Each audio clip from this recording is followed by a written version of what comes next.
make a couple little side dishes here. Got some potatoes. It's actually about a half the potato. What I did is, put olive oil on the asparagus, and then I'm just going to cover them. A little bit of this, a little bit of this.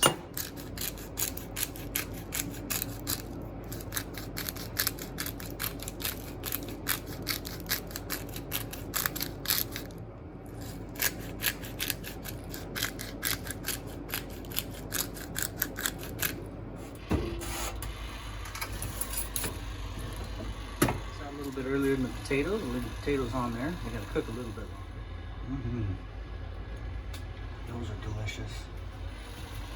Potatoes cook a little bit on there.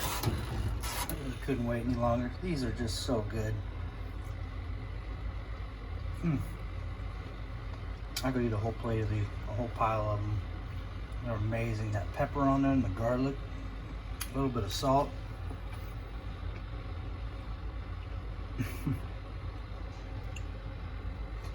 So I switched the, this is top burner and lower burner, so it's getting them potatoes at the top. Look at that, oh yeah. So, oh, these are perfect. Some beautiful vegetables, all done in the toaster oven. They smell absolutely delicious. Look at that.